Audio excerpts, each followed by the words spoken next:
Have you seen me dice bag? The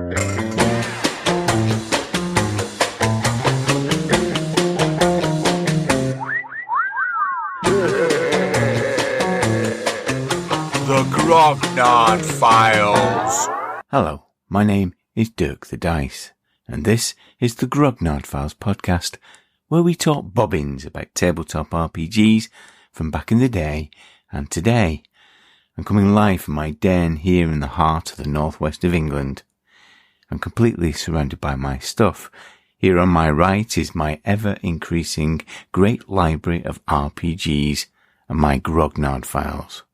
For this episode, I've been studying the Hawkmoon box set that Eddie, our resident bargain hunter, managed to seek out and buy with the 20 quid challenge that I set for Dragonmeet 2015 in episode 4.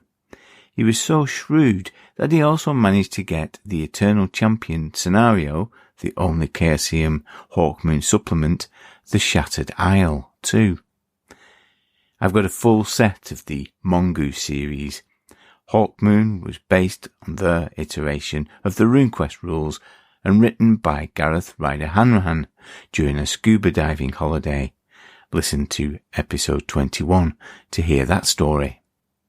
On my left is the ridiculous homemade shrine to the actor Caroline Munro. I'll just give it a tap. The Eternal Champion has appeared as the cosmic convict Stellar Star, for no other reason than she hasn't appeared for a while. Observant listeners to the GrogPod will notice that we have a light touch thematic approach to our programming. Recently we've been interested in the literary adaptations in RPGs.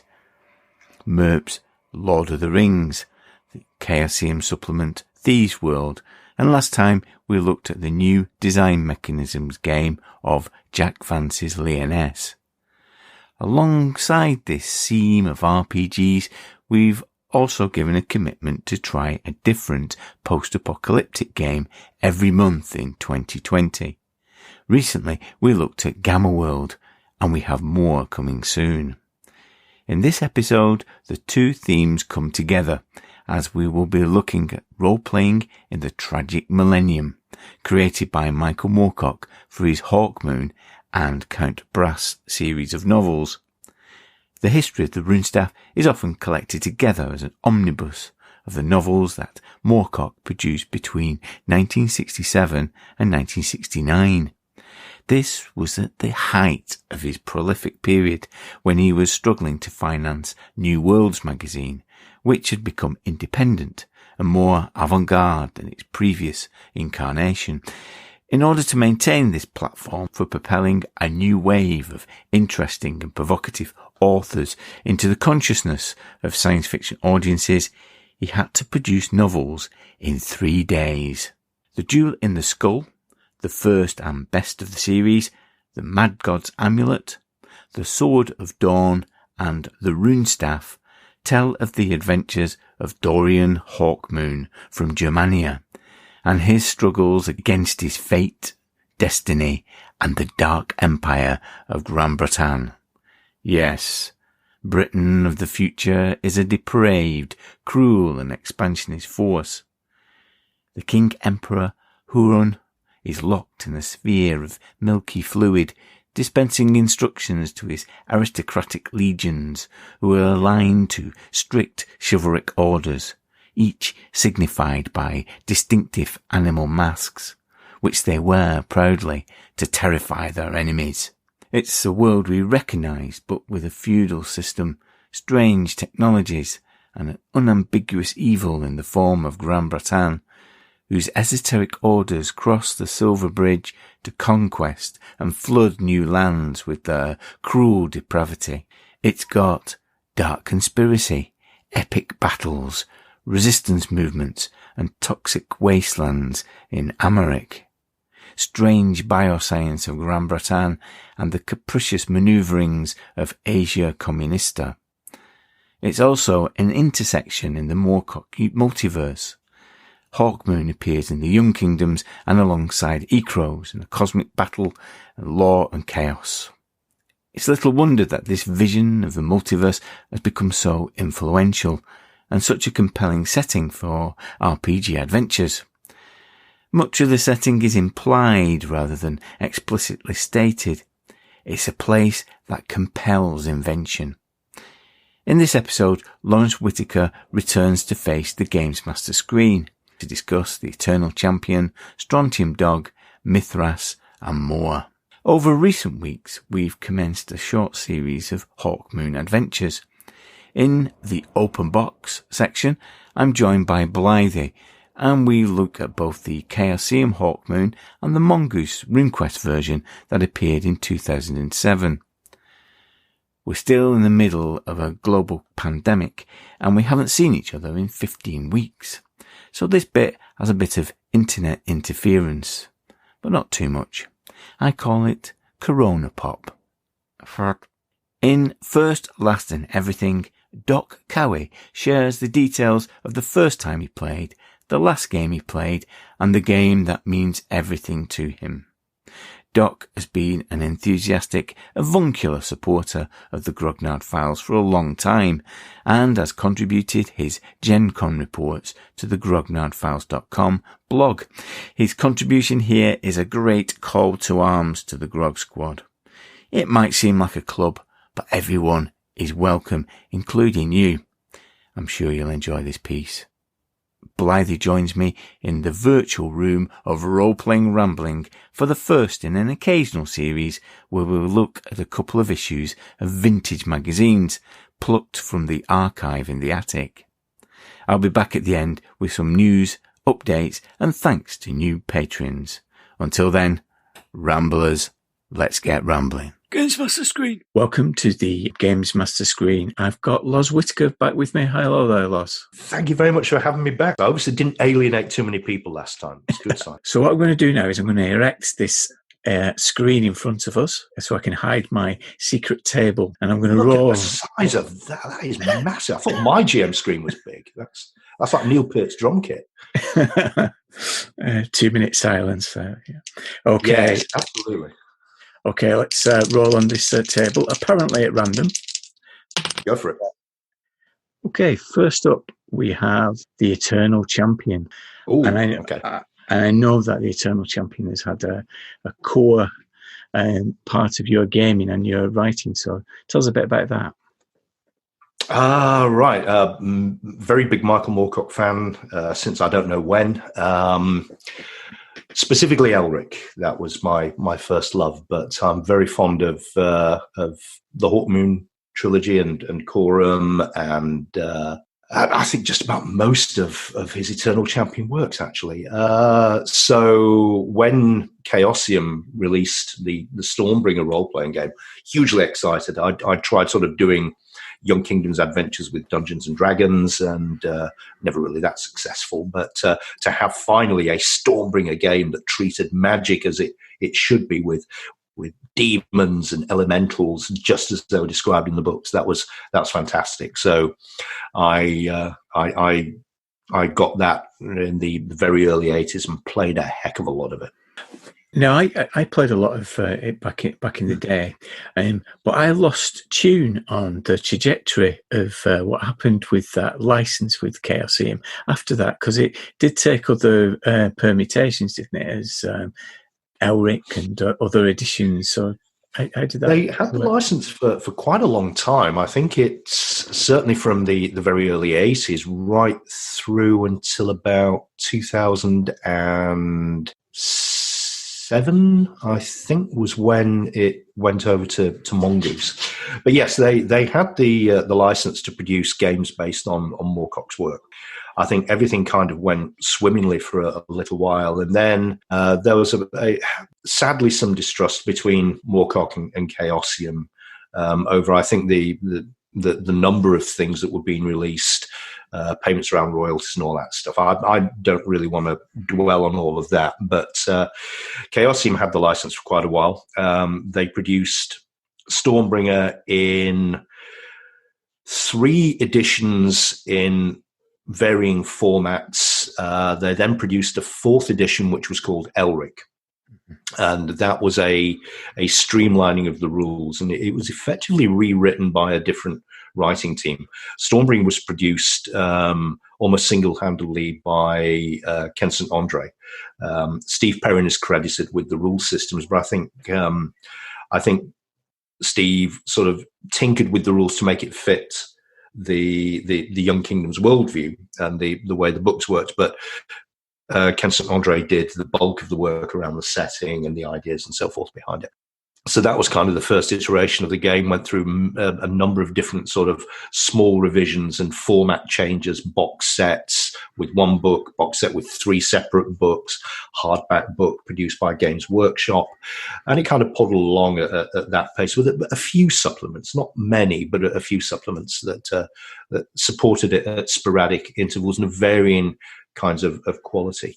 It then went through a sort of a change in the early to mid 1990s when a new creative team kind of came on, and they were Australian based. Mark Morrison done a lot of work on Call of Cthulhu. Richard Watts, again, a lot of Cthulhu work. Nick Hagger, again, Australian based. He'd done a fair amount of Cthulhu stuff. Jeff Gillen, Australian, and big Moorcock fans. And they kind of reinvigorated the things.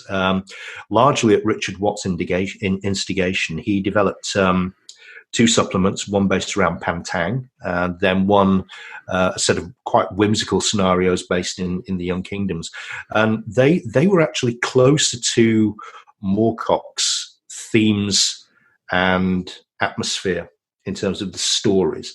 They were more around characters being manipulated by fate and the gods of chaos and the forces at work in the Young Kingdoms, rather than kind of being dungeon crawls, which is what some of the early Stormbringer scenarios were like. And that kind of led to redoing the system into it becoming Elric, which was a lot more streamlined. It abandoned a lot of the more fanciful things that Ken St. Andre had built into the background. And there'd also been a number of new Elric novels published in the time since the Stormbringer game came out and Elric appeared. So that material was worked into the new game. Different approach to magic, which I didn't actually quite agree with the direction that they took. But it was actually a very nice, condensed, very playable rule set. And I enjoyed it hugely. So I was lucky enough to write some stuff for Stormbringer, its old incarnation, and then a lot more stuff in its new incarnation, which was Elric. And in between that, they released a Hawkmoon game as well, which was another box set, not as good as Stormbringer. And the reason for that was the writer of that box set, Kiri Campbell. The legend has it that she left the finished manuscript in a taxi, and on the way to posting it, it was never found. She had to hastily rewrite it from scratch to meet a deadline, and so lots was left out. If you ever look at the original Hawkmoon box set and compare it to the depth of Stormbringer, there's a huge difference in quality there. And so you took it into the Mongoose iteration, didn't you? Were you overseeing that project? Not to begin with, no. The Eternal Champion license with Chaosium kind of languished for quite a long time, and I'd kept saying to Charlie Crank, when are we going to do this for Stormbringer? When can we release this? And I was kind of supporting it through my own website at the time. There was an attempt to create a sort of a fanzine called Herald of Doom, by some other Elric aficionados I contributed some material to. But it was largely being kept alive through fan efforts. The Tentacles Convention in Germany, they produced a fundraiser, and I produced scenarios based around Stormbringer and Hawkmoon for that. So it was kept largely going through fan efforts. And there was this bad blood with Michael Moorcock, and eventually I think Chaosium just thought it's really not worth the effort anymore. Mongoose were producing a new edition of RuneQuest. They licensed it from Greg Stafford directly. The trademark for RuneQuest had gone back to Greg. He had a company called Isaris. They had the rights for RuneQuest.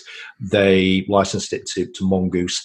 And Mongoose, at a convention that I was responsible for running at the time called Continuum in the UK, met up with Charlie Crank. Matthew Sprange and Charlie Crank were both there as guests, talking about, what are you doing? What are you doing? And I think it was there that it was decided to approach Moorcock and see if he would be okay with the license transferring from Chaosium to Mongoose. That apparently went very well. And so they decided they were going to produce a new line based around the new RuneQuest rules. And that was given to a writer called Aaron Dembski-Bowden. He didn't get very far with the Elric book before he moved on to work with the people that were doing the Conan multiplayer online role-playing game. They decided to recruit a new permanent writer. I applied for the job and got it. And Elric was the first assignment given to me, which is really weird to sort of come full circle. Yes. And then be given a fresh Elric book to write. So I did, and I went right back to basics. I dug out all the novels, read all of them again. I enlisted my good friend Pete Nash to help with the magic system. He went through every instance of magic in every Elric book, and we worked out how demons really work, how the elementals really work, and sort of rebuilt magic to better reflect the stories. We made sure that the canon matched where it could with the books as well, and incorporated things like some of the graphic novels that had come out. So yeah, I took over the custodianship of the Elric gaming line when I moved to Mongoose, and had a lot more kind of creative control over it. With that, and with the new game at Laurence, you've stuck with the percentile-based system. Is that because it's your preference, or is that just it's the legacy of your gaming experience? It's a bit of both. It's the legacy of my gaming experience, definitely. But I haven't found anything that I haven't been able to do with the D100 system, basic role-playing based system, that I could do better with something else. So I know the system very, very well. I know what its tolerances are. I know how to make it work to do different things. So it's a bit of legacy, but it's also a bit about the fact that the percentile mechanics are very, very flexible. They're very forgiving, and you can do a lot with them. And it was just a natural extension of what I'd already been doing to carry on with that. I think we've covered in the podcast previously, there's always that difficulty, as you've mentioned, about making magic work, and somehow the percentile system, that's where it gets challenged, isn't it? Because of trying to compare it to a skill. I find it interesting in Mithras how you tackle that challenge in different ways. I think the secret is not to treat magic as something that just buffs skills. That's the core to it. Yeah. Of course, the mechanism is skill based. You have a spell skill, and you've got to roll equal to or unto it to have the spell cast. That's fine. But the effect of the spell, the way that the magic works, if you just make it buff a characteristic or give X% bonus to the skill, that's dull, that's boring, that's not what magic's about. It's about creating a memorable effect.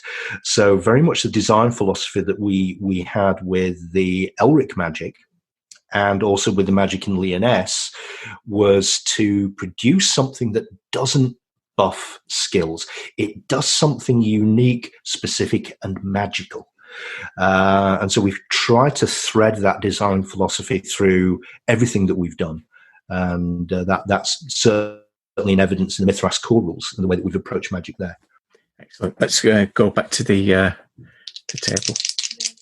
This is one of your projects that's very close to my heart because I've used this an awful lot, and that's the Strontium Dog supplement that you did for Mongoose. Cool, that's going back. It's got to be 10 years since I did anything with Strontium Dog. Yeah, I mean, what can we say about Strontium Dog? It's that was a real labour of love, and that was done for Mongoose again. They had the license from Rebellion to certainly produce the Judge Dredd RPG and Strontium Dog as well, and I worked on both of those in their Traveller incarnations. So the idea there was that we would take the Traveller rules and apply them to the comic book settings of 2000 AD. First was Dredd, and actually had a huge amount of fun with Judge Dredd. And a lot of what I did to develop Dredd for the Traveller rules were actually carried over into Strontium Dog as well. And really the key to Strontium Dog is, one, stupid mutations. People with faces in their kneecap, things, arms growing out the top of their head, but still have them as playable, and treat them in kind of a respectful way, but also as the parodies that they really are. And second, get that real spaghetti Western vibe running through everything that you do. Strontium Dog is a spaghetti Western in space. That's exactly what it's meant to be. Yeah. And so I think once you get those two elements sort of working in concert, you can have a lot of fun with it. So very much the approach with Strontium Dog was to, again, go back, read all the comics, get the flavor and understand how everything works together, get the mutation and character creation rules in place, get the weird planets documented, the bizarre weapons, time bombs and time drogues and electro nucs and all these wonderful, ridiculous gadgets that Johnny Alpha has to play with, and put them into workable game terms. And that was actually a massive challenge, designing a blaster that, one, will fire 7 or 8 different kinds of cartridge, and 2, get a blaster that can actually fire through someone harmlessly and yet detonate into someone else, probably while being warped through time and space at the same time. That was quite difficult to do. Yeah, it's quite difficult with Traveller because the rule set is quite on the nose, isn't it? It's difficult to do much. that. Yeah, very much. I've used the supplement with Savage Worlds, but just use the framework that you provide and the tables to build adventures. Because I really like how you use tables to not only generate character, but to generate story. Yeah, the background tables for the life path generation, that was a sort of an extension of what I did with Judge Dredd, because Traveller's always had a life path character generation thing. Your character starts here, joins a service, demobs after so many years, comes out with all these skills, money, and so forth. With Judge Dredd, different angle. You're a 5-year-old put through the Academy of Justice, and you're turned into this law machine after 15 years of dedicated training. So I built a life path that would take you through all the formative years of justice training to create a street judge. And that was very much what we did with Strontium Dog as well. You create your mutated character, and then you go through certain background events that determine what happened to you before you became a bounty hunter. Then what did you do when you were a bounty hunter? What kinds of missions did you go on? What foes did you make? What were you exposed to? What weird things happened before you even begin playing? And unlike traditional Traveller, where your character could actually die before you started playing, we just sort of fudged it so that bad things would happen, but you'd come out alive at the end of it. And that's kind of the genesis behind that. Yeah, great stuff. Okay, let's go on the table. Oh, that's a critical hit, that.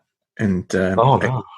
A critical hit for you must be Mithras, because that's the game line that you've developed and you publish. And you must be proud of the volumes of supplements that are now available for that system.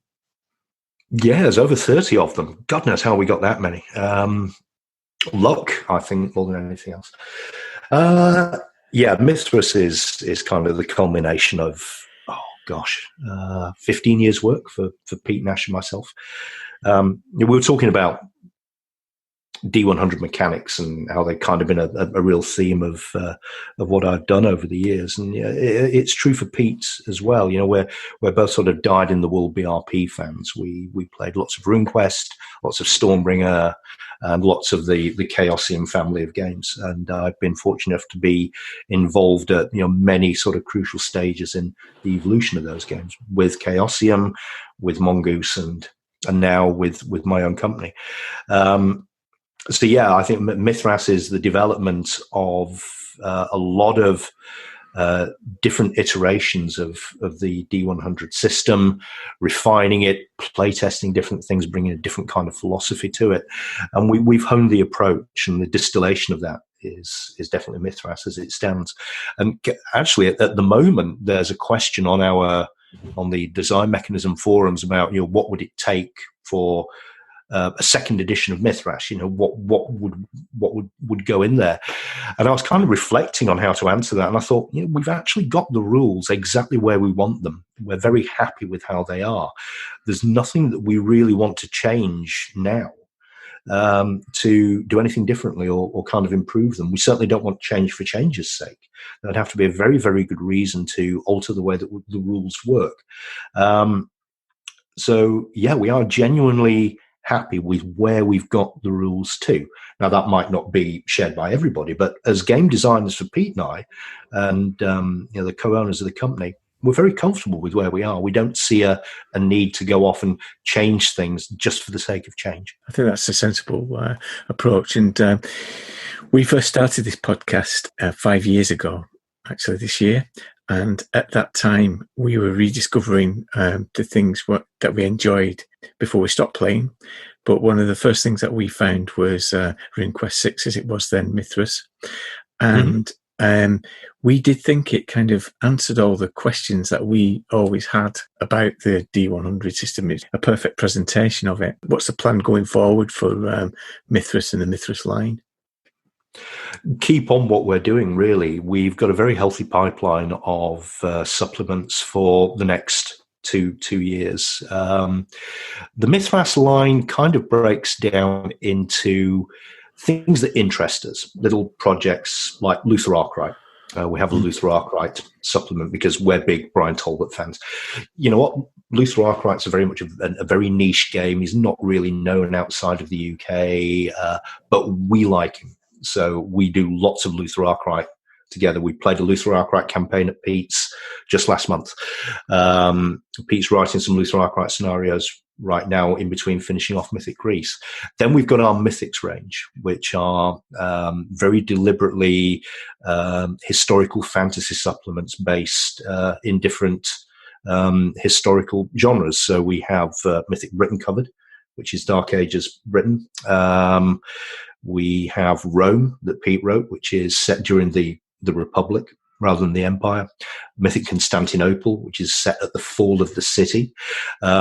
Later this year or early next year, we will have Mythic Babylon joining that. That's all written, edited, and getting its artwork assigned. And that will be a big book, delves really deeply into Babylonian culture, myth, Gilgamesh, all those great Mesopotamian heroes and stories. Mythic Polynesia by Mark Shirley. I've got a proposal for a Mythic Venice book sitting on my desk at the moment. So we've got a very healthy pipeline for the Mythics range. We love doing those. They're very popular. They consistently sell well. They're always well researched, and we've got a good cadre of writers that work with us on those. And then we have kind of the fantasy side of things. Classic fantasy is very much a D&Dization of the Mithras rules. So how can you play it with the traditional class archetypes of fighter, magic user, thief, or rogue, whatever, cleric, and so on? How can you introduce a sort of a level-based structure into that game and still it be recognizably a skill-driven D100 system? And classic fantasy is pretty popular too. It's a good alternative, we think, to D&D. Nothing wrong with D&D at all. I'm playing in a D&D campaign myself at the moment. But it's a sort of a different take on things. So we've got some new content for classic fantasy coming out later this year or, again, early next year. And then little sort of side projects that we have. One of our upcoming releases, straight after Leoness, will be a book called Fioricita, which is a fantasy city inspired by the Italian city-states. It's very much based around Florence or Milan, around the early Renaissance period, but with a very, very, very heavy fantasy twist to it. And we've got another couple of books similar to that sort of lined up as well. So we kind of fall into those 3 or 4 areas when we're developing things. So does Pete live locally and you still play together? Oh Christ, no.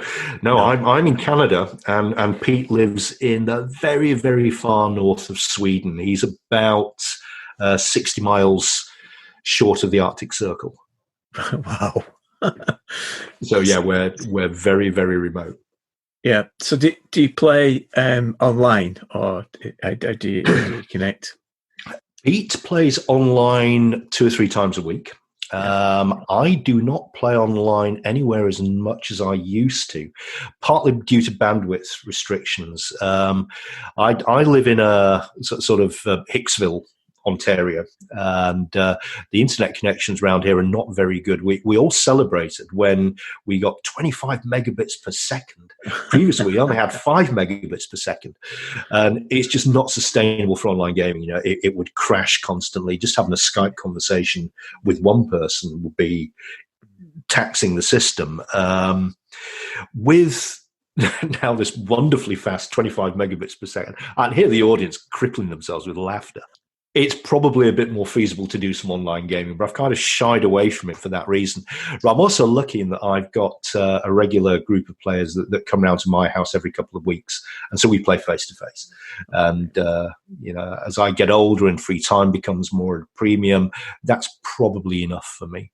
Yeah. But I am wanting to do some online gaming, given that everyone is currently self-isolating. And there's a couple of... I've promised... Ian Wilson and his group that do our Mythras podcast and a lot of Mythras YouTube videos, that I would run a game of Lyonesse for them. So I'm intending to play test a scenario that I'm just finishing writing with them, hopefully in the very near future. Oh, that sounds great. And if you've got a spare spot on there, well, thank you very much, Loz. It's been great speaking to you. Thank you. And to you, thanks very much indeed. And stay happy, healthy, and sane. Open Box. Welcome to Open Box, the part of the podcast where we look backwards to go forwards, to look how the gaming of the past can inform our today. I was going to do this alone, walking the moonbeam roads of the Eternal Champion, trying to alleviate the sense of doom, but I've got a companion with me. He's probably come with his side quest and a novelty hat. Hello, Blythe. Hello, Dirk. Novelty hats? You wear hats. I don't like them. If they've not got hats, they're usually bald, aren't they, in Moorcock? Bald pate. That's it. I remember distinctly that you had the edition of the Jewel in the Skull with the lurid green skeleton on the front. With it was a bit on the nose, wasn't it? It was a jewel in the skull on the front. The Jewel in the Skull, and it always reminded me of the opening credits to Tales Unexpected. You were very enthusiastic about it because you said, read this, it's better than Elric. Yeah, I think the reason for that is because it hangs together better. I mean, it was written... I mean, I know there's all sorts of stories, isn't there, about it? It was written over a weekend when he had the flu and he had a bottle of scotch on the go. Oh, there's all those kind of stories about it. But it hangs together better because it was written as a series of books. So there's a kind of consistency to it and a narrative flow that you don't get in Elric, because there are some Elric novels that it's short stories, and Hawkmoon hangs together in the same way that I think Corum does as well. The Corum stories are the same, aren't they? They hang together as a series of novels that you can read one after the other, and they tell a story and they are chronological and all those kind of things. Whereas Elric isn't. Elric, short story here, short story there. As a central character, though, Dorian Hawkmoon isn't as compelling or as interesting as Elric. But yeah, you're right. The stories are more compelling, aren't they? They're more interesting. Well, he's more a traditional hero, isn't he? So yeah, you're right. He is less compelling than Elric.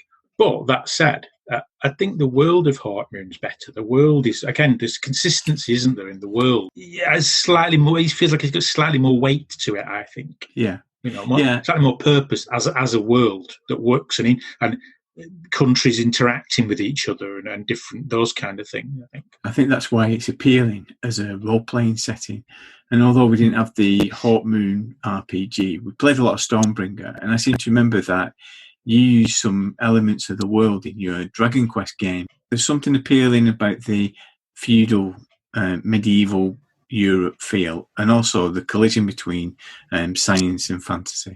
Yeah, and also just the fact, I remember when I first read it, just the fact that Great Britain, or Grand Britain as it's called, are the villain. I like that because, going back to it now, Grand Britain, they're unequivocally evil, aren't they? They're morally reprehensible. fairly unredeemable. I can remember reading the novels and being confronted with this idea that Great Britain, that the country where I live in the future, is full of depraved maniacs. I can remember reading the first couple of novels, looking for redeeming features.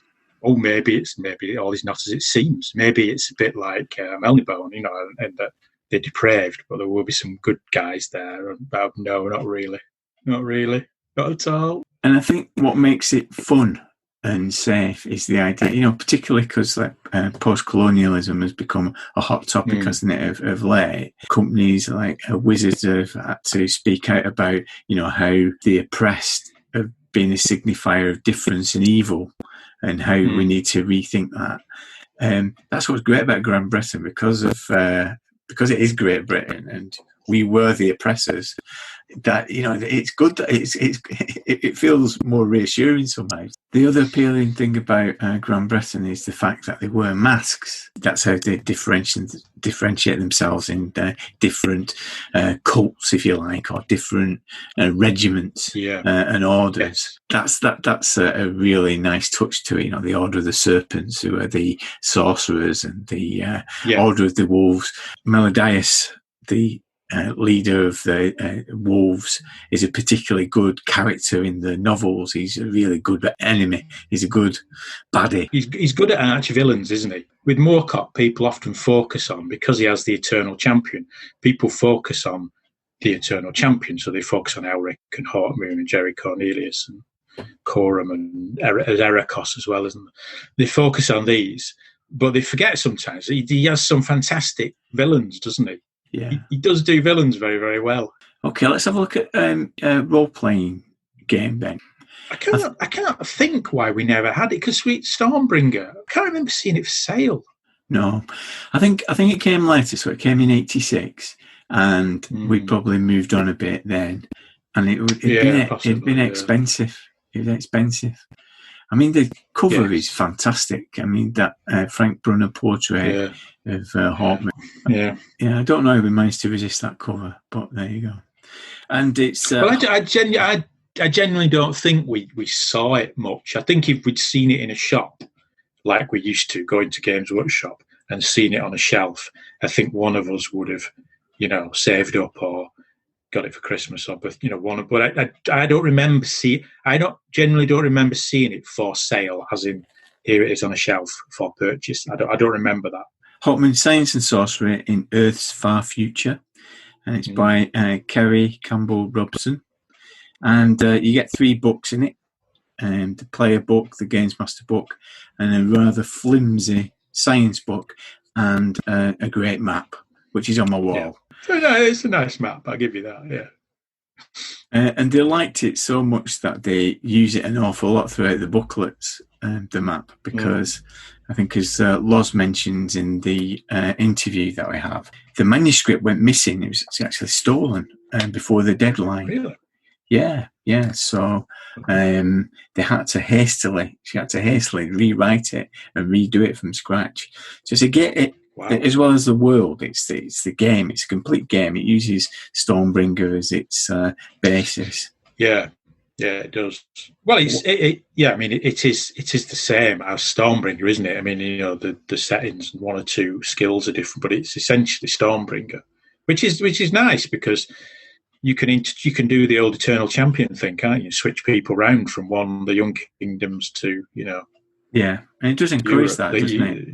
Yeah. Which is nice, a nice thing, I think. Yeah, because there's Stimbot 5000 of Breakfast in the Ruins podcast pointed out, there are a couple of stories where they meet each other, or at least it's the same meeting. So in Sailors and Seas of Fate, Elric meets Hawkmoon, and Hawkmoon recounts it in a later story in the Count Brass series, and it's quite good because you get the perspectives of each other Yes, different perspectives of yeah.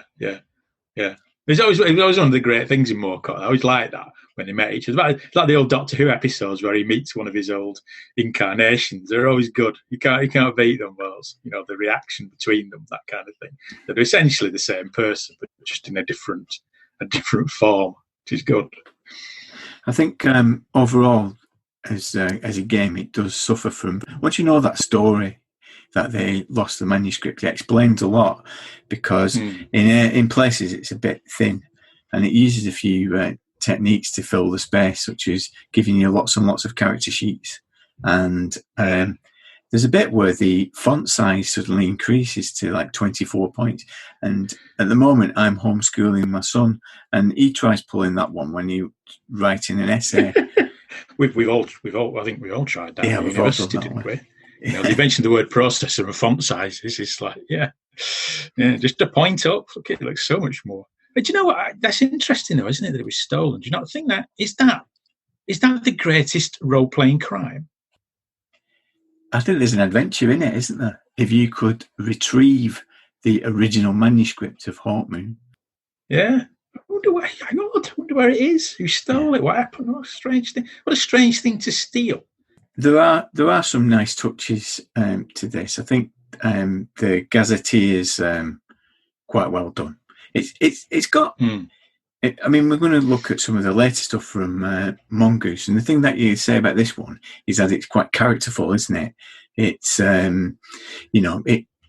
it doesn't go over the top on the implied setting that Moorcock creates, but it gives you enough little nuggets to build characters from those locations. It does, yeah. It does the kind of thing Dawnbringer does. It captures I think it captures the spirit of it as well. The novels, I think, and the world.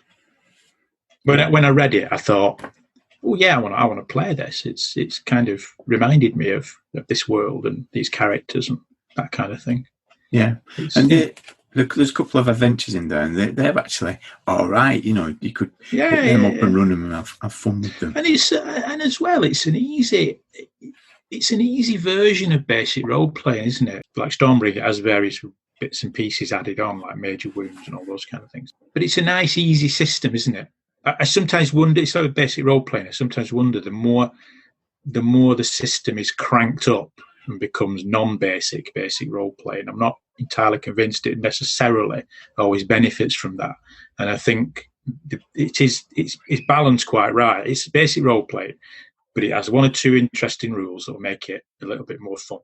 There's a couple of areas that I wanted more on. Both of them, we're going to have a look at the Mongoose version and this version. Both of them render the science into something practical. If you read the novels, the Grand Breton technology is weird and unsettling and disturbing. Yeah. And that's part of it, what makes it intriguing. Whereas the game has kind of rendered it into something like a magical items list. It should subscribe to the Arthur C. Clarke statement that basically any technology that people can't understand is essentially magic, which is, the kind of thing that's used in Numenera, isn't it? The idea that in Hawkmoon, it's science, but it's so far advanced and so weird that it would appear like magic or sorcery, but it's not. It's science. And I think there is a line in the source books that talks about, most people in the world, in the Hawkmoon's world, wouldn't encounter science. They wouldn't encounter any of this stuff, nor would they understand it. And so it would appear like sorcery. And I know what you mean. In the original game, it is a little bit too sciencey. These are machines. Here, look, yes. Here's a machine. Yeah. Well, yeah, it's a machine, but it's also wouldn't appear as a machine to the people of that world. It would appear like a magical thing. An ornithopter to a bunch of peasants in Hispania would appear like a magical thing, wouldn't it? Not a machine. One of the machines that feature in the first novel is the mentality machine, which they use to change the brain state and delve into the heads of people, the victims, if you like. But the way that it's described in the novel is very fleshy and very full of barbs and horrible tendril type things. Whereas in here, it's just rendered as a large device into which a subject is placed. Wires painlessly penetrate the skull and the brain, and it does sound like an MMR scanner, a CAT scanner, or something. No, you're right. Yeah, like a device with wires, and you think, no, it's not like that in a novel. It's like an organic thing, isn't it? Like, it's almost in place. At times, the science has gone from machines to kind of cybernetic stuff that's almost living kind of stuff. It's, I know what you mean. It doesn't quite convey that. I've when I've been doing this scenario, I've kind of taken my inspiration from like Existence, and Cronenberg. But in fairness, though, do you not think? I think science fantasy in a role playing game can be one of the hardest things to do. Really, well, it's hard to do well, isn't it? Science fantasy, because science is all right. It's a big spaceship. Look, sliding doors, laser guns. You can get away with that. Fantasy's all right because it's swords and sorcery, but science fantasy is difficult.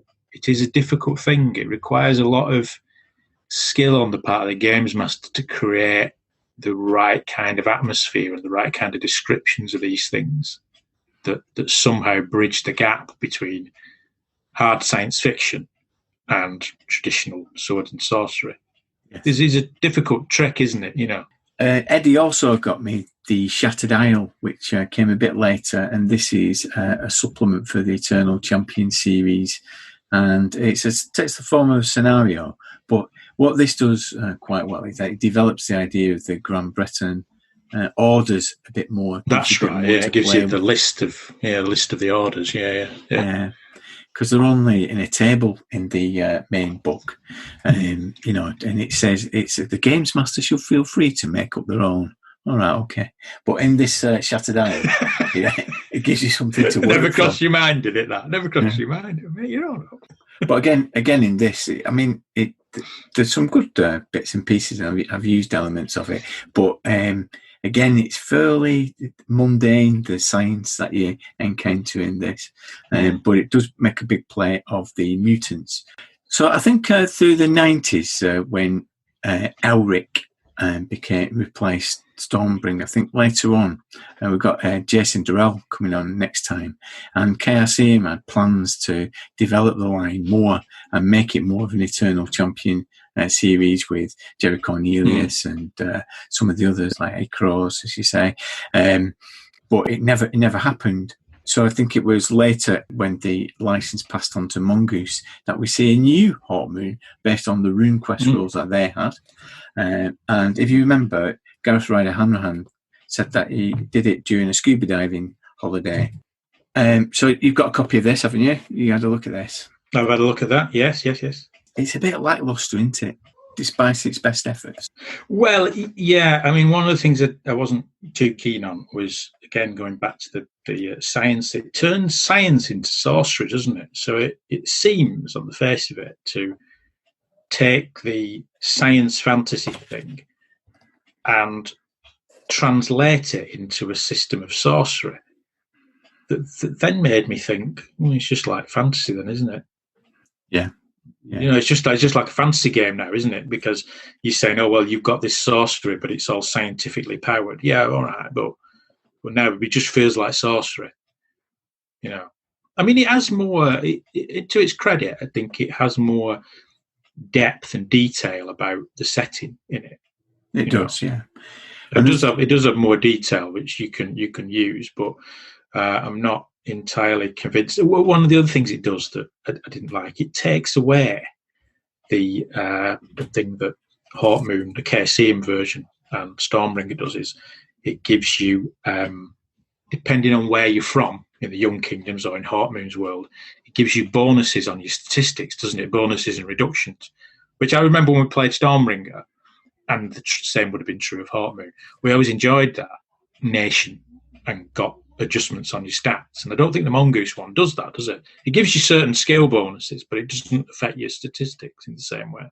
No, it doesn't. The Gazetteer is quite comprehensive, as you say, but it doesn't contribute to your character creation. But what it does do is give lots of scenario hooks. There's some good stuff in there, but I think the way that the mechanics and the system works is quite pedestrian. It squeezes the life out of it a little bit. I know what you mean. It does, and that goes back to what I was saying about the original Hawkmoon. That system is simple, straightforward. It's got Ken St Andrew written all over it, hasn't it? You know, just get on with it, get into it, that kind of thing. It being Gareth Ryder Hanran, there are some good things in it, though. Good Games Master material in it.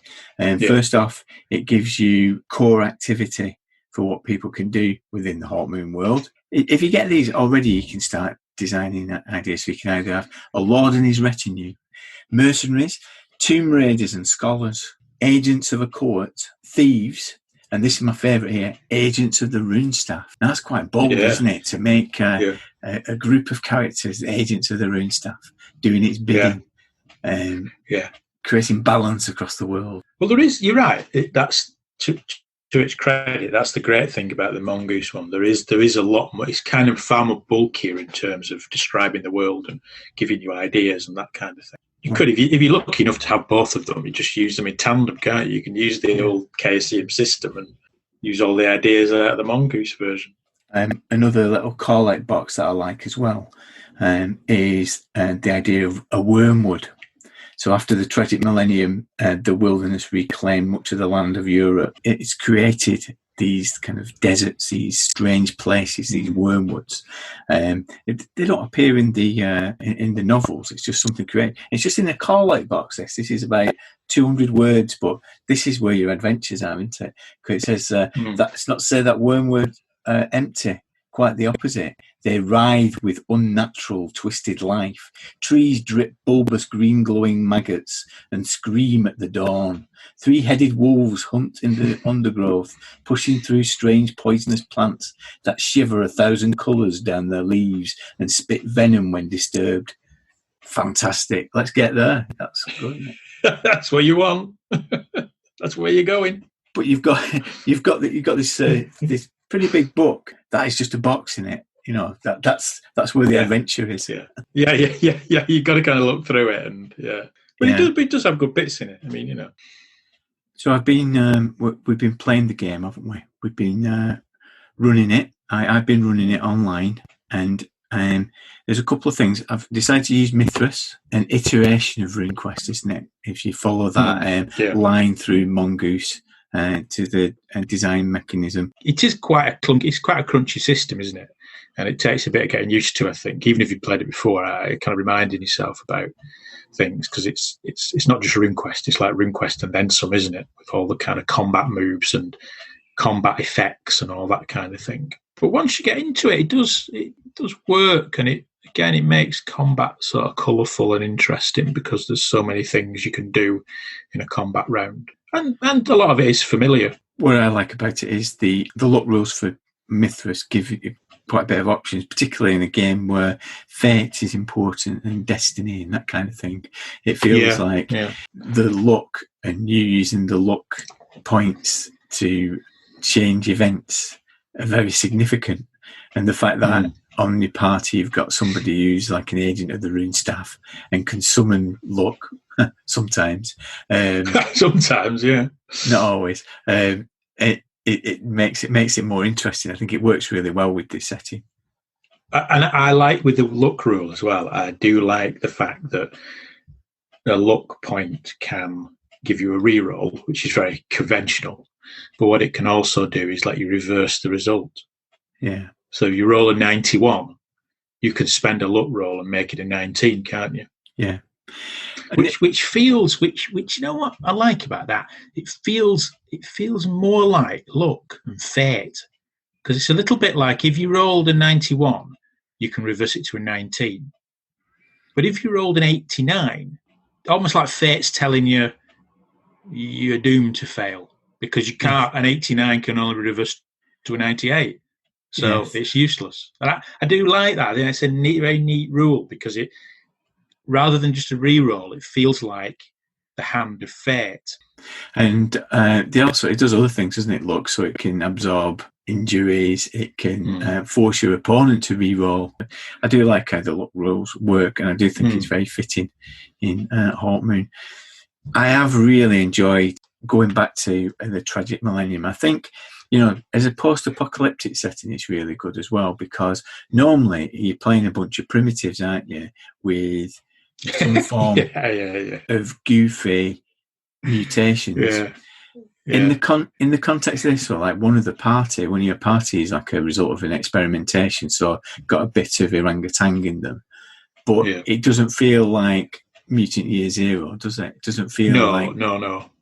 It feels in a weird way, more convincing, because there's these mad scientists with the weird, fantastical science. So the idea that they could have done that to a human is almost convincing that that's believable, really. Yeah. Like I say, it's post-apocalyptic, but it's not scrabbling around in the ruins. In a way, it's like a post-apocalyptic, but this kind of grand, elaborate civilization has risen up out of the ashes. And I think we've mentioned this many times in conversations, that is it like Ken Hite, he says start with Earth, with fantasy stuff, start with Earth. And when you look at the Tragic Millennium, you think, it's good, isn't it? Because it's fantasy and it's weird fantasy, but there's bits of it that are recognisable there, Europe. So you do know what these countries are. You do know, although they're very different now, but you do know what people might sound like and look like, and maybe some cultural traditions still exist, that kind of thing. So it's always weird and far-flung and very sort of high fantasy and high science fantasy. It is rooted in something familiar, which is a nice thing, isn't it? It's not just a load of random wiggly lines on a map divided up into make-believe countries. It adds something to it, that I think. Before we go, we've also got to mention that in the game that we're playing at the moment, you are playing a Grand Breton character. You are a prisoner of Espanian agents who are vital to their mission, and they subdued you. And you're a member of the Order of the Mole, an engineer who's in their thrall. How's that been playing that? I've enjoyed it. Croydon the Mole. It's good fun, isn't it, to be a prisoner? Well, I think we've now decided, haven't we, that he's sedated, but more than the sedation, it's the fact that they've managed to get a dark secret out of him that if the Grand Bretons found out, they would execute him. So he has a vested interest in complying, because he doesn't want them to reveal his secret. Yes. But whether he will comply to the bitter end is another matter. We managed to manage that through the passions. And at the moment, your passion for loyalty to Grand Breton is suppressed, and you've got some loyalty to España. Yeah.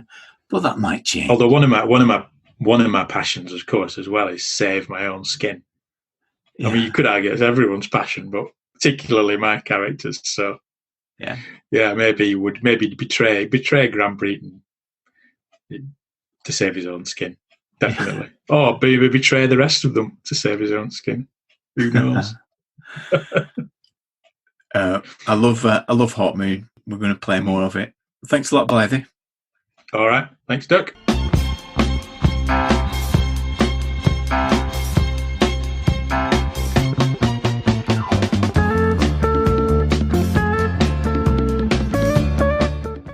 Hello. My name is Andrew Cowie, but given the excessive numbers of Andrews in the grog generation, I'm often known as Doc. I've been playing for a long time now. I did have a deep freeze, but it only lasted a year. Long enough to persuade my wife to be I was relatively normal, and then I could get back to my second love, role-playing games. My first, like for so many others, is Dungeons & Dragons. I was 9, and by great good fortune, my best friend Steve's father was American. Somehow a copy of the Holmes Dungeons & Dragons set arrived, and I was invited over to play. At the back of the B1 module was a list of characters to select, apparently at random, using a 12-sided dice, and so Krago of the Mountains, Cracky the Hooded One, Estra Zoe, and Trebelos, Boy Magician, headed into the caverns of Quasqueton, and You know, I can't remember exactly what happened, but there were mushrooms and magic pools and whatever the heck a bugbear was. Predictably, we were captivated, though within a week or so I remember our first of many arguments. Steve had put a purple worm on the first level of the dungeon, which I think we can all agree was a betrayal of the trust placed in the DM, or perhaps the earliest example of a snowflake unable to handle the OSR. We alternated DMing happily, but my father was not impressed, deriding it as American nonsense. I thought I had him when I pointed out the frontispiece of the rules that made it clear it was a fantastic medieval role-playing adventure game, so actually it was British and very traditional. I didn't manage to persuade him, but he did buy a lot of Games Workshop shares with his retirement money.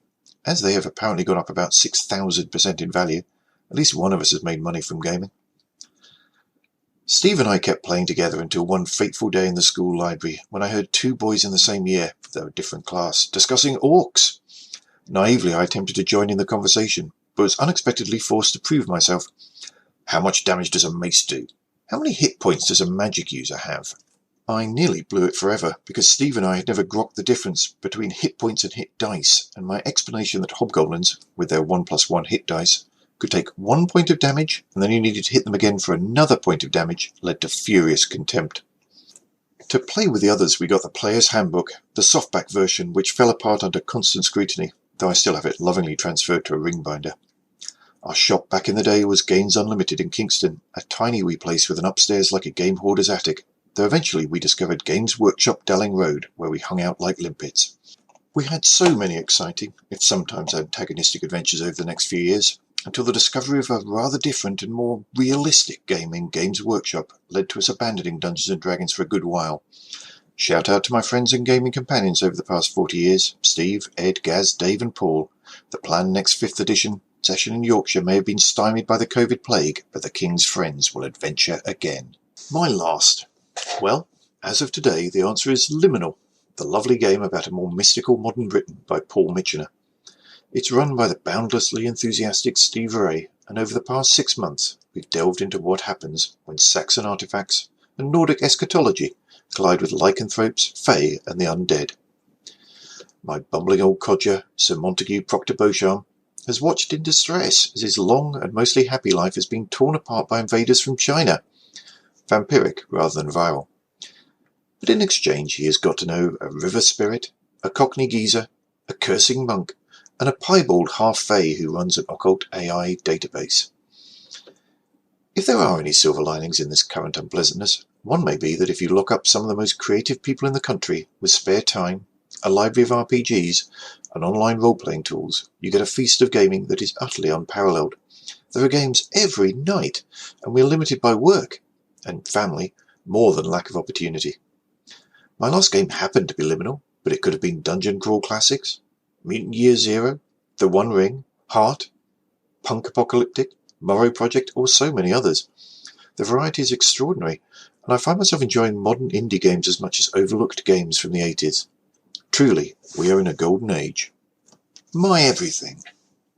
My everything is not so much a game as a world, Glorantha. My first encounter was at Games Unlimited in Kingston. I had the Player's Handbook and the Monster Manual. Cults of Prax? RuneQuest? Ah, that's that game that was in White Dwarf with those trollkin with the silly names. They look pretty complicated, but I was 12 now. I played advanced Dungeons & Dragons. I could handle it. I couldn't handle it. Though I loved the travels of Baturian Vitosh and read the cult histories over and over, I couldn't understand what sort of world could produce this. And then, later that year, the Games Workshop RuneQuest appeared and blew our minds. The William Church maps are still my favourite ever. I even coloured them in, and a modernised version is currently acting as a bedspread as Mrs. Doc spoils me during lockdown. But we didn't know what to do with it. It's too huge, too complex. What if we broke it? And then I bought Griffin Mountain, and Steve bought Pavis. We started our campaigns the following week. No way were either of us not running and playing RuneQuest. Like many people, I still have piles of paper in my attic, with character sheets and adventures from these campaigns. The fighting pit and pub that Globus Squawfart built in Dykeen. The increasingly unreadable Games Workshop RuneQuest character sheet of Kraken Thorkerson, Stormbull Bison Rider, and eventual Runelord. RuneQuest was our passion. In fact, in the upper fifth, our passions ran so high between the rival groups of the Zaraxarani Death Lord and the Aldrami Priestess that parent phoned parent to try and calm the situation, like wise elders after a nasty cattle raid. It was RuneQuest first and foremost until we drifted apart, leaving school and scattering across the country with the demise of the real White Dwarf seeming to mark a definitive end. The newfangled internet had bulletin boards and I read tales of the reaching moon. I even plucked up the courage to attend a convention, but this didn't go well. Despite my excitement meeting Greg Stafford for the first time, I was rather overwhelmed by the Glorantha-philes, who all seemed to know each other and whose conversation was packed with Gloranthan trivia and in-jokes. I felt I had failed my initiation, and I retreated back to Dungeons and Dragons. Then came a sudden chance to get involved again. Greg was setting up a new company, and I actually emailed back and forth with the great man. Beautiful books came out over the next few years from moon design, but it was still just something I read about and planned in my head until 2012 when the Guide to Glorantha appeared on Kickstarter. Even though it didn't appear for a few years, I resolved to get back to Gen Con. I could take my eldest, and now both boys have been dragged in front of the Chaosium team to pay their respects. Since then, everything has pulled me back to Glorantha. The amazing new Hero Quest, 13th Age and RuneQuest Glorantha, the grogs who share my passion, and of course the games, both face-to-face and online. I could drone on for hours, and if you've met me, I apologise for doing so, but I'm running out of time. I was given specific instructions not to list names here, but that is difficult, because games really are the people you play them with, and the Grog Squad exists as a community. So, here's a shout out to everyone I've met online or at conventions in the last few years. First, Dirk, Blythe, and last but not least, that Gaz of the Smart Party. Now, just in case Dirk edited that list a little due to me going on a bit, rest assured that if I have met you online or face-to-face, I'm hugely grateful for the friendliness and expertise of this incredibly welcoming community. If you're listening to this and wondering about joining in, just sign up to a grog meet, online or eventually for real. The Grog Squad need you. So, play games and be excellent to each other. Library use. We're in the attic. Well, we're not in the attic. We're in our respective attics. We've got Blythe with me. Hello, Blythe. Hello, Dirk. And we're doing it across the airwaves because, well, I can't get in my attic now after 12 weeks of lockdown. My girth, I can no longer convince myself that I can't fit through the hatch. The hatch is shrinking. I've decided that it's cheese and beer has given a man shape over these 12 weeks. Well, it's a good job you didn't indulge in the cheese and beer inside the attic, otherwise you'd still be in there. But maybe that's a good thing. I don't know. Maybe you should have done that. Trapped in the attic. You're trapped in your room, aren't you? So maybe an attic's better. Tell me about it. I know that when we first started this, we used to try and replicate and try and reconstruct our teenage bedrooms, didn't we? We did. Painted a picture with words for our audience of what our teenage bedrooms were like back in the 80s. I think I'm actually doing it now. I think I am now replicating my teenage bedroom because I'm working and playing games and podcasting from the same room about 12 hours a day. Yes. Yeah. And I find I do is I leave this room briefly and then I'm kind of drawn back to it.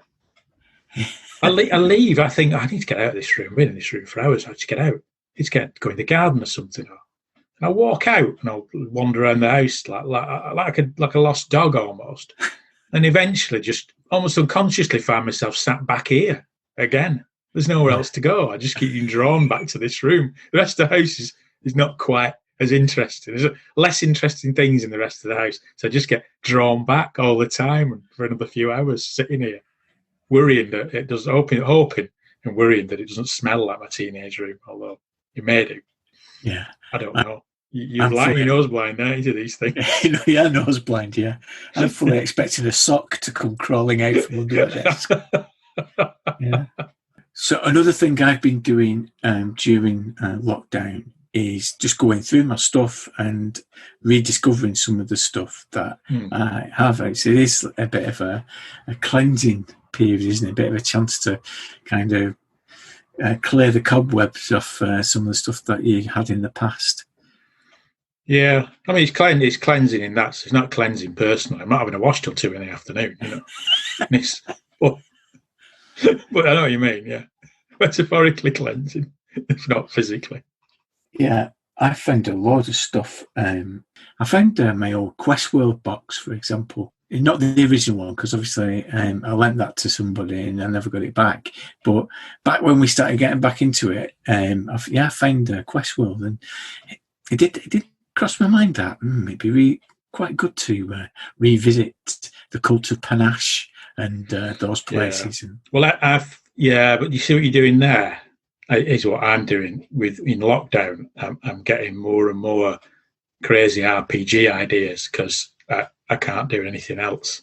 Yeah. I don't know about you. I'm kind of reading more RPGs. I think I made a New Year's resolution that I wouldn't buy any more games in January, and lockdown happened. I probably bought more games over lockdown than I have the previous year because I just get kind of bored and think, that looks interesting.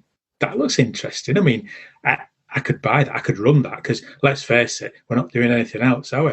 And before you know it, you've got so many ideas and scenarios and games dotted around the room that you're reading. You think, I'm going role-playing mad. Yeah, I have indulged. And you know what's happened as well is a Grog Squad member, Ian, is downsizing. And so he put on eBay a load of his stuff. And so I took the opportunity to grab some stuff that I always wanted as a 13-year-old, but never got hold of. Yeah. So I got Space Opera. I got the Space Opera. Yeah. Space Opera. I remember that. Used to be on a shelf in Games Workshop. It's quite expensive. Yes. Quite expensive. Yeah. And I think when I was quite young, I didn't quite understand the term space opera and thought, does it involve singing? I'm not sure. But yeah, it's an odd name for role-playing game. I mean, I get it. Yeah, I know what a space opera is now. But I think when I was 13, I thought, what was that? But yeah, it had a bit of a lure, didn't it? It was one of this like exotic game, wasn't it? One of the exotic games in Games Workshop. Yeah, I don't remember it from Games Workshop. I just remember it used to be one of those that was in Odyssey 7 in Manchester, the comic and bookshop that we used to go to. And it was one of those that I was inventing scenarios for in anticipation of getting it, but I never got it. Inventing scenarios that involved singing in space. Maybe it was Odyssey 7, I don't know. But I think in Games Workshop they had the odd game that was just a bit of a fluky, they've only got one. And I think that was one of them. It sat there on a shelf, top shelf, gathering dust, for years. No one ever bought it. Well, I'm gonna crack it up. I'm gonna give it a go, because if you buy it, you've got to play it, haven't you? You've got to play it. That is the rule. You've got to play it. I've also been looking up magazines. So this is a new section. We're going to give it a try out. It's called Library Use, and it's a chance for us to find a vintage magazine and share it with each other. Yes, have a discussion around it, see what things we can glean from it, because everything comes back to White Dwarf, but there was more than White Dwarf around at the time. So sacrilege. But there was. You're right. Actually, there was. We read White Dwarf. We read White Dwarf. There were other magazines. I've got a few copies of Different Worlds and Space Gamer and things like that. Well, we set each other a challenge of finding a magazine that was interesting. So let's start with you. What have you got? I have got a copy. Different Worlds. Different Worlds. Different Worlds. Hold it up. Let me just have a see. It's a fantasy special. Bit of a garish cover, that, isn't it? What is it? Yeah, it's like some kind of Greek god coming down and zapping I don't know, like an orc or a weird rubber-faced lizard man or something like that. It describes itself as a magazine for adventure role players. November 83. Issue 31, November 1983. Yeah. November. It would have been a high point of our role playing. Yeah, we would have been in the thick of it then, wouldn't we? Absolutely, yeah. Yeah, that's the one I've picked. What about you? What have you picked? Well, you've got one from the San Francisco Bay. I've got one from the Mersey Estuary. This is Adventurer magazine. The Superior Fantasy and Science Fiction Games magazine. Is that how they describe themselves? Yeah. Superior. I do Superior. remember it, but yeah, Superior. Cocky. Yeah. It's a bit later. This one. It's from 87, issue 11, June, July. And it's on its cover, I don't know if you can see that, it's one of Josh Kirby's very distinctive illustrations for Terry Pratchett. And this is for Equal Rights. And there is a promotional interview inside with Terry Pratchett. You know, I've spent a bit of time this afternoon just having a look at this cover, and there's so much going on it. It's amazing. Yeah, it is good, isn't it? Yeah. Yeah. Because he did some for the Corgi Tunnels and Trolls books, didn't he, as well? But these is all that little bits going on. There's like monsters grappling Rincewind's leg and books flying around. And it's really, really intricate and interesting. So come on, pick out your highlight from Different Worlds. What have you got there? Well, do you know? I have to say, it's a really good read. Actually, it's a very good issue. I mean, I've got some other Different Worlds. I think it's a bit hit and miss, wasn't it, with things like this? Because I think we buy them from Odyssey 7 in Manchester, and from memory, I don't think they were consistent. So you couldn't go in and buy issue 31 and then next month issue 32 would be there. It was all a bit hit and miss. No, it was hard to get hold of. I think I got my Different Worlds from Forbidden Planet when we went down to London. I'm pretty sure it wasn't available at Games Workshop in Manchester. No, it wasn't available in Games Workshop, but I don't know if Odyssey 7 had one or two. Every now and again, it was like gold dust. If you found one, you'd think, "Oh, look at this! It's Different Worlds."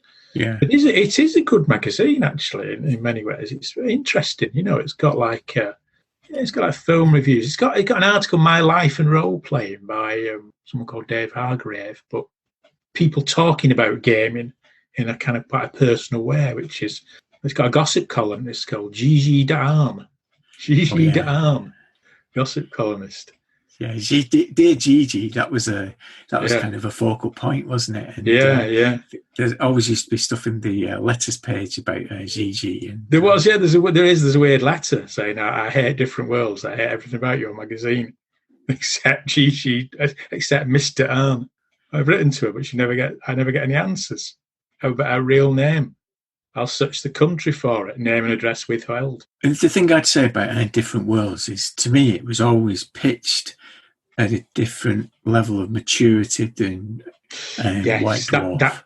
That comes across, actually. It is, because there's a feature in it. I think it's some pictures, gaming conventions. I think it's Origins. Yes, yeah. Origins conventions. And it clearly is for the more mature gamer, because there are pictures of people. There's a picture of Greg Stafford and other people who've never heard of, although I'm sure they're all famous. But people, and to a man, they all have the T-shirt tucked in the trousers. So clearly the more mature gamer there. It's almost like pictures. It's like in 1983, we're looking at pictures of a gaming convention in America, attended by our dads. That's what they look like. So yeah, you're right. It is. It's kind of slightly more mature. And the thing with Different Worlds as well, it's not only the content was mature, but it treated games as though a role-playing game was in a more mature state than we were being fed in the UK. And what I mean by that, I seem to remember with White Dwarf, it was a constant onboarding process for new people. It was always trying to pitch this to people who were new to gaming. This is a new hobby. Come and enjoy this new hobby. Whereas you never got that sense with Different Worlds. It was always a sense of, this is it, take it or leave it. So if you know what's going on. Here's a magazine for you. You know what's going on. You know what it's all about. We're taught to you on the level, kind of thing. Yeah. And that article that it used to have, and I think it used to be on and off that, My Life in Role Playing, But even then, they were like talking with a degree of nostalgia about the games that they used to play 10, 15 years ago. This is what in 83, Yes. Yeah. The other thing I remember about Different Worlds is that because of its Chaosium connection, it did also seem to pitch the articles very much about philosophy and religion. They didn't never seem very practical to my mind. As a gamer at that time, reading them, I never looked at them and thought, "Oh yeah, I could use that for my games." I used to be quite baffled by them. Well, you're right. You're absolutely right, because the cover feature, the cover feature in this issue is a thing called the Sunstone Multiverse, and it's described as a cosmology for pantheistic worlds. And you think, all right, interesting, yeah, worthy of discussion. But yeah, I know what you mean. When we were kind of 12 or 13, we would have, probably wondered what pantheistic meant. That would not be an article in White Dwarf. They might have an article about a multiverse or something like that, but they certainly wouldn't title it a cosmology for pantheistic worlds, would they? There's some interesting articles. I mean, the pantheistic one, I'm not so sure how interesting that really is. When games start banging on about cosmologies and religion too much, I always glaze over a bit. I don't mind the cults in RuneQuest or in D&D where they have a kind of practical purpose of, you worship Stormbull and you're like a berserker and it kind of informs what your character's like, or in D&D would inform what your cleric's like if you're daft enough to play one. But sometimes when things go on and on and on about it, I do find it a bit tiresome. It remains an enduring obsession, though, doesn't it? This idea of trying to describe the different planes and different, because even in like the Dungeon Master's Guide, the 5th edition, that's what it starts with, doesn't it? It don't start with, here's how to construct an adventure. It starts with, this is the multiverse. This is the different power factions that are in play. This is, There's the 9-headed Tartarus and the Happy Hunting Ground. And you're thinking, oh, God, give us a break. All this. How useful is all this to anybody? In this adventurer magazine, the feature article for this one is it's a similar wordy piece. It's called "Court in the Act." Court in the Act. Oh, right. So it's a play on the word court and court, and it's a legal system for. Are you ready for this? This is the world, this game world, because Adventure kind of had aspirations to replicate Imagine Magazine. Of course, Imagine Magazine had Pellinor, didn't it?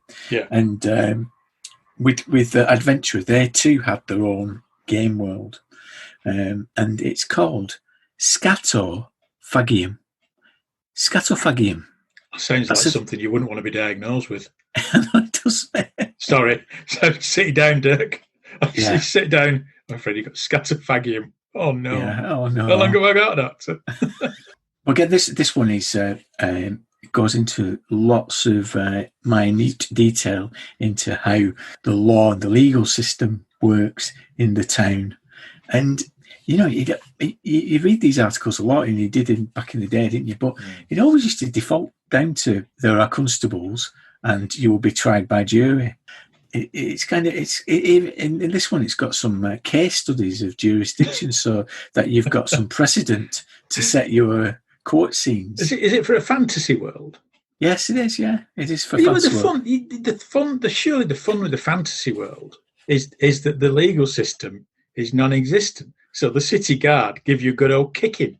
Yeah. How fun is it? Well, you don't want a rigorous legal system where, I have a right to be tried by a jury, and I think you'll find the maximum penalty for throwing a turnip at the arch sorcerer is simply a month in jail. No, the whole point of a fantasy world is that you throw a turnip at the arch sorcerer, and before you know it, you're going to be executed. Before you know it, the whole system's bent. That's the fun, isn't it? You're going to face being turned into a turnip. Exactly. That's the whole fun, isn't it? Not some kind of reasonable. Don't invent a reasonable legal system for a fantasy world. Just go with an unreasonable one on the whim of the judge. I do think though, scatophagium is aspiring. Don't laugh at it. I am laughing at it. How many points would you get in Scrabble for that?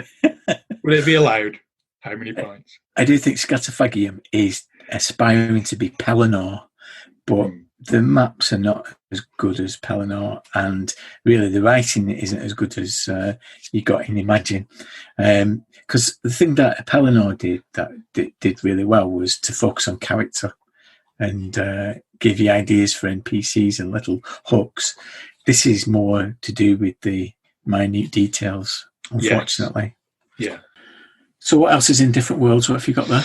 All right, so there's quite a good article. I mean, we just talked about detail, but there's quite a good article on poisons, actually, which is kind of interesting because I suppose sometimes in role-playing games, poisons can just be all poison. And certainly back then in the 80s, poison was just poison. Oh, you've had some poison, take some damage, save versus poison or die kind of thing. Whereas this kind of gives you some different poisons and different, kind of how long they take to have an effect and that kind of We used to argue a lot about poisons. We used to argue a lot about poisons in RuneQuest because it used to be a bit of power play, didn't it? You got blade venom, you were guaranteed a kill, weren't you? It was pretty potent. Pretty lethal in RuneQuest, yeah. I mean, I don't think it says what system this is for. It looks like it's, don't know. Looking at the poisons, I would say it is for RuneQuest. I think Different Worlds used to have a habit of being system agnostic, or at least when they used to present things, they used to try and do it for as many systems as possible. Yeah, that's what this is like. You could run it for RuneQuest, but you could do it for D&D. You could do it for other systems if you wanted to. But it's quite interesting. Lots of little poisons. Do you want to guess some of them? Roll on pharmacy. Is that the skill I need to roll on? Anthane. What does Anthane do? You only need 1 gram of it, but it's 350 gold pieces, apparently, according to this. Anthane. Yeah. Anthane. It sounds symptoms. Go on. It sounds like something Wilco Johnson would have to get him through a night. Anthane. Back in the 70s. So yeah, I'm going to say it's some kind of speed or some kind of way of accelerating your body. Well, so maybe hot flashes. Hot flashes, it says here. Hot flashes. Is that a misprint? Sparkly vision. Sparkly in inverted commas. Sparkly vision. So yeah, it probably is something Wilco Johnson takes. Dryness in mouth and throat, although it does do 2d20 damage per hour. Yeah, you're kind of screwed if you have that. So Wilco, yeah, it might get you through a gig, Wilco, but afterwards, so that's definitely like an offensive poison then. So are they all offensive? It's an inoffensive one. It's poison. Oh. It's offensive poison. Right. I get you. See, not drugs. Right. Okay. You go badly wrong with that assumption. No, they're all poisons. They're all poisons. Drillweed. Come on, drillweed. Drillweed. Okay. It costs 20 gold pieces. Drillweed. I'm thinking that you could disguise it into someone's cabbage soup with some navy beans and some mastic. And you would have the drillweed, and it goes into spirals. It starts to destroy your internal organs. Well, wow, yeah. Well, it does. It's a planty. It tastes planty in inverted commas again. So planty, like lettuce. Leaf does not dissolve in liquid. Its symptoms of violent headaches, makes concentration virtually impossible due to pain. Possible brain damage. Lose 1 IQ point for every 6 points of damage taken. Now you look at that, and then you look at the damage. 10d6 damage. You're not getting out of that, are you? No. IQ losses is the least of your worries there. 10d6 damage. We'll try one more. Yeah, go on. I'm enjoying this. Go on. Iron ale. Iron ale. So iron ale, I'm thinking that it is It does sound like something that Brewdog would come out with, actually, doesn't it? I know. Because it's got like a bit of a Scottish vibe to it, Iron Brew. So I wonder if it is actually made from girders, so it contains filings and it makes you susceptible to magnetic forces. Okay. Well, apparently its odour is of dried beer. It's a light amber liquid. And its symptoms are nausea and vomiting. So it's beer, isn't it? Is this beer? Beer. I mean, technically a poison, I suppose. Some would, I suppose, but that's just beer. That's it. So no. Oh, you take 2d6 damage per minute for 5. The effect begins 5d6 minutes, runs its course in 3d8 minutes, and its damage is 2d6 per minute. I mean, again, it's special brew, isn't it? Special brew, that, isn't special it? brew. Special brew and certain death. Anyway, there you go. So that's quite a good article. You probably, it's the kind of thing you think you might use some of that in a game back in the day. You'd look at it and pick a couple and think, oh yeah, you go on. Let's whether you'd inflict it on a player or not, I don't know. But the players might be given some to slip into someone's drink, break in somewhere, assassinate someone. That's what you'd use it for, isn't it? It seems a bit hard to put it on a player. They're all lethal. 10d8 damage. Good grief. So what about you? Okay, so with Adventurer magazine, as I've said previously, it did kind of mimic the style of Imagine, and around that time in '87, that's when the fanzine scene was really taking off. So there is a fanzine section in here promoting magazine, and there is a sense much more than White Dwarf ever was. It's much more lively in terms of content that's been produced by people who read it. So it's got more space given over to letters to the editor. This one caught my eye. This is from Alistair Morway, Cardiff. Right. Mm-hmm. When are we going to see articles in Adventurer aimed at players? It seems to me that all the articles, and especially the scenarios, are aimed at the DM. Why is this? I am one of those fortunate people who likes to play the D&D game, so I can't read much of what you're printing. Dash, my brother, the Dungeon Master, won't let me. Final line here. Well, it's not right! Exclamation mark. Well, you know what, mate? Got to do what we did. Go and buy Traveller. Go and buy Traveller, and the brother's clearly. I mean, sensible lad. He's enforcing the Prime Directive, isn't he? There, but it's a fair point though, actually, with the magazines, isn't it? Because he does this. They almost all assume, that you're a games master. So like the poisons, isn't it? The poisons, that article there is for games masters. Of course it is, not for players, So yeah, fair point, I suppose.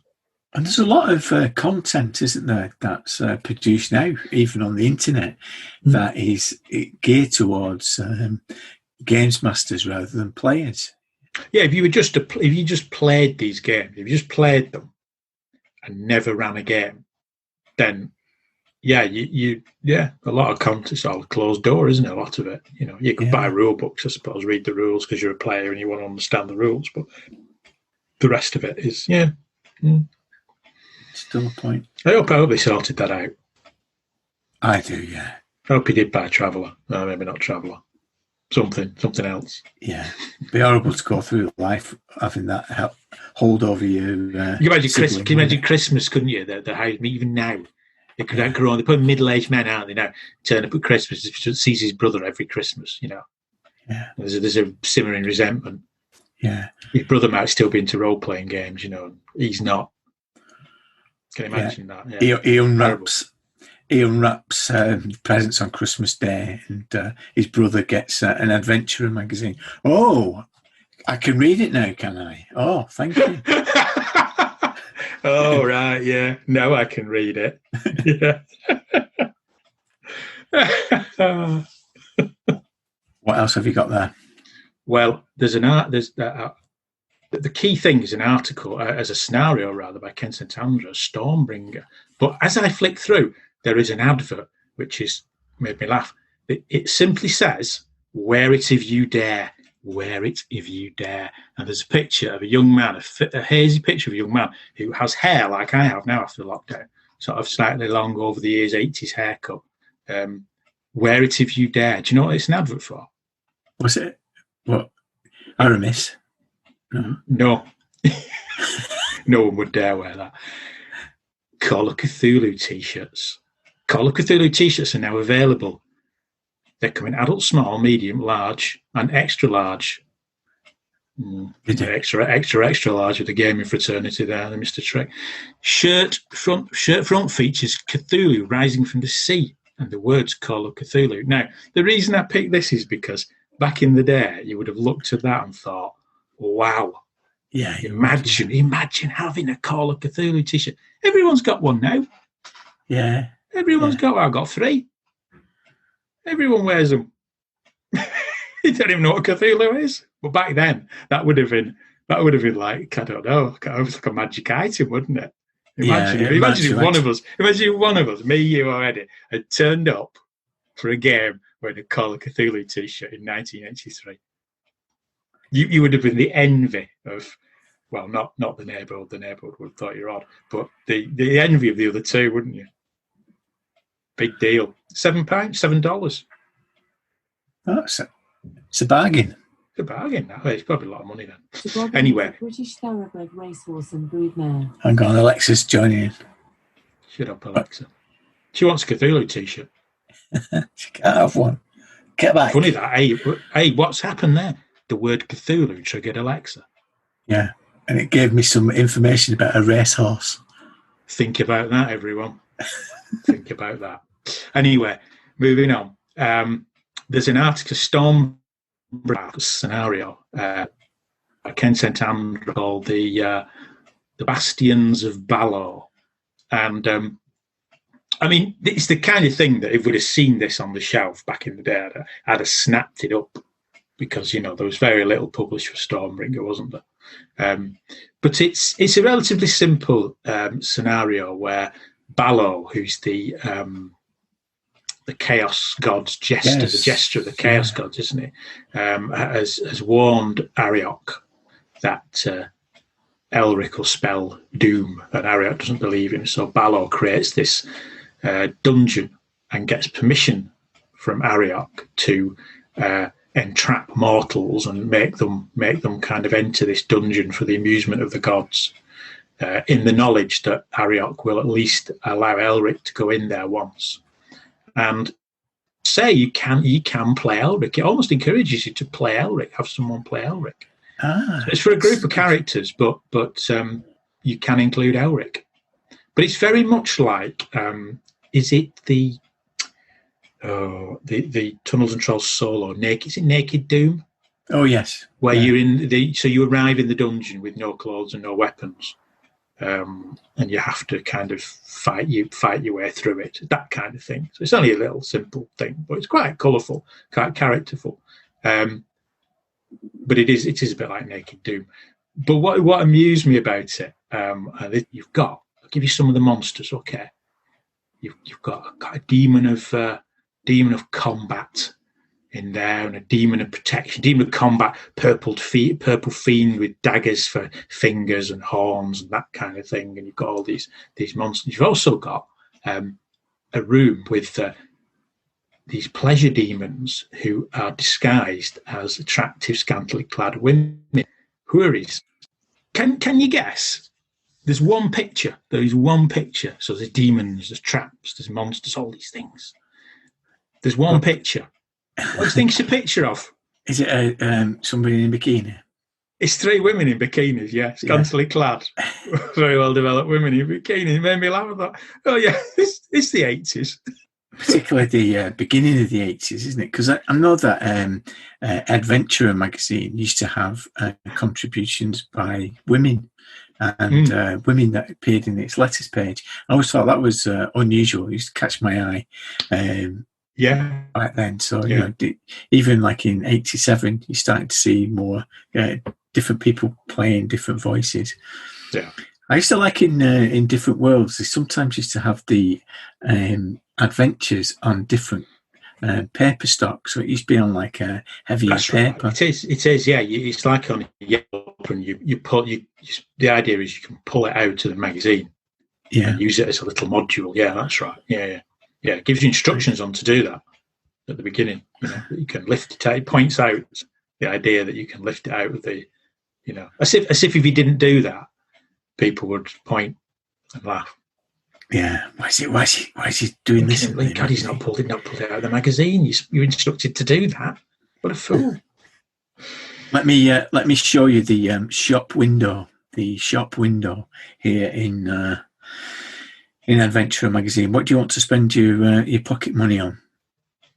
Okay, here you go. Here's your opportunity now. Mm-hmm. You can have the Muskogee Fairgrounds and Combat Showcase for Car Wars, the Muskogee Fairgrounds and Combat Showcase for Car Wars, the Art of the Dragonlance Saga, the Art of the Dragonlance Saga. Go on, you have to do better than this. Pocket money is where the pocket. I'm thinking the Cthulhu T-shirt with my pocket money now. You have to beat that. CM8. The Endless Stare. Or is that D&D module? It is, yeah. Oh, right, okay. Last but not least, Teenagers from Outer Space. Teenagers from Outer Space. What's that? A game? Yeah, it's a game. Now, this has got a review by James Wallace. So James Wallace is still active in the gaming industry. So Teenagers from Outer Space, it starts off, wow, like aliens, foxy chicks, zap guns, flying saucers, zap guns, bug-eyed monsters, zap guns, foxy chicks. Yeah. No. For those of you who haven't heard, Teenagers from Outer Space is a game in the mould of Ghostbusters or Toon, with simple mechanics and the emphasis on fun, in inverted commas. The Earth has been discovered by aliens who've decided to enroll their kids in our schools. You are a student, either human or alien. Sounds good? It should be. Unfortunately, there are a few hitches. And he goes on to say that it says it's rubbish, really. But, well, yeah, he sang without a trace, didn't it? But there's an interesting story that James Wallace refers to. He says, now for a history lesson. A while ago, a game called Alma Mater caused a small stir in the hobby. Legend has it that TSR banned it from the US conventions on account of the sex and drugs content. Alma Mater was more or less Animal House, the RPG. It's a fun system, nicely put together and with some good ideas. Unfortunately, it's virtually impossible to write playable scenarios for it. The game is just too limited in scope, and everyone knows that students just sleep anyway. The lack of potential plots is duplicated here. And what I find interesting about this is because I always assumed that mould of having teenagers in role-playing games is a fairly new thing, you know, like with Monster. Yes, I was thinking exactly the same thing, yeah. Tales from the Loop. Yeah. But it doesn't sound like this doesn't sound like it's Tales from the Loop. It sounds like a mashup between Ghostbusters and Toon, if you can imagine such a thing. Yeah, Tales from the Loop is, I don't think it's necessarily based around Stranger Things, but it's based around E.T. and those kind of films, isn't it? Whereas, you know, that's the way it works. But, yeah, Animal House, the role-playing game? Don't think so. Yeah. I think in the intervening years, teen comedies and teen films have become more sophisticated, haven't they? Yes, that's true. They have, and I suppose if you were making a role-playing game about them. And I suppose interesting, isn't it? I suppose things like Buffy the Vampire Slayer, that teen stuff has become like fantasy, hasn't it? Yeah. Where I mean, there probably was stuff like that back then, but not as prevalent. So you look at Buffy the Vampire Slayer or Twilight, that kind of thing, where you've got all that teen stuff going on in a fantasy or supernatural setting, haven't you? Yeah. Whereas back then that wasn't really a thing, so it wasn't. Yeah. Things like Tales from the Loop sort of translate. Maybe it's a discussion for another day, isn't it? But maybe translate through those kind of films and those kind of TV shows, don't they? Perhaps. Well, that's it then. So I think Different Worlds gets a thumbs up. Yes, I enjoyed reading it. It's good. It's a good magazine. One of the good things about Adventure magazine is that it was like an aspire. It feels like a fanzine, and many of the fanzine contributors like Ian Marsh and James Wallace contributed. And actually, Nick Edwards, who's appeared on First, Last, and Everything, has got a scenario in here, a MERP scenario, MERP D&D crossover scenario. Yeah. Darkness Over Every Door. The T-shirts here are $4.99, and you can get it with Doing It for the XP with Adventurer. That was Mark Taylor from Bury St Andrews winning design. You can send off for that. So send off for it. See what happens. Yeah. All right. Thanks a lot, Biley. Okay. Thank you. The good friends of Jackson Elias are Scott Dorwood, Paul Fricker, and Matthew Sanderson. And together, they talk on their podcast about Call of Cthulhu, horror films, and weird fiction, as well as other horror role-playing games. Check it out wherever you get your podcasts, or head over to blasphemoustomes.com.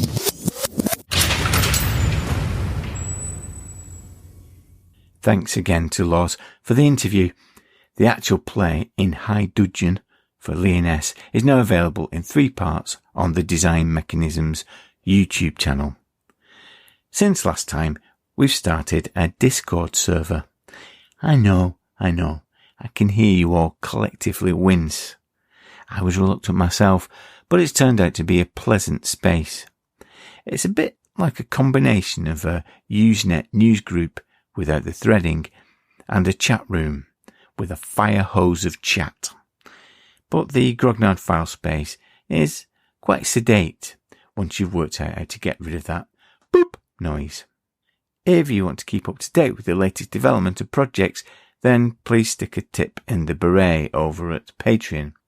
It keeps fuel in our tank, and we're very grateful for the continued support of our patrons, especially in these difficult times. Thank you all for your continued support and for listening. Joining the Armchair Adventurers with a comfy chair is P. Kevin Ford. Adding a poof, C. Myville, Thomas Rawlings, Harvey Faulkner Aston, Pete Smith, Tom McCambly, and Steve Race, who's contributed for quite a while, has increased his pledge. Thank you to you all. When people join at the sofa level and above, I like to roll them a virtual gift from a relevant table. With the Mongoose publication of Hawkmoon, there are also a number of supplements. One of them was for Gran Breton. So, how can you say you're lonely and for you the sun don't shine? Let me take you by the hand and lead you through the streets of Lundra and roll on the encounter table. Nick Edwards is returning, so he encounters 17. A man with a mask of cheap paper with pretensions above his station. Ian Bonner. 24. A clerk, his mask moist with sweat. Well, it can get busy at the coalface of bureaucracy. Roy Duffy. 61. A proud, staggering crow, keen to show off his ornithopter. Jordan Linton. He encounters 87, a newly appointed Tiger Knight, riding his horse through an admiring crowd. And Jonathan Cockram, he's increased his pledge. He gets 72. A hawker, offering cheap tickets for a show. Don't take 'em, Jonathan. There's nought on. Thank you. Joining Patreon with a high-backed chair, one of those with wings and a fancy poof, is Orcus Dorcas. And he gets, a serpent with his attendant ferrets looking for another subject for an experiment. Vaughan Allen has increased his pledge to add one of those contour rugs, like the ones that you get around a toilet but a bit fancier. He wanted me to roll something good for him, and if I roll on this encounter table and hits the streets, I think it'll be a bit of a buzzman's holiday. So let me roll on an artifact table instead. It's a D10. Oh, he gets a 10. The rune staff. The fate of the world is now in your hands. Thanks, Vaughan. Thank you, everyone. Looking forward to the next episode. Eddie returns, beaming live from his shed, and we have a great interview with Jason Doral. Until then, adios, amigos.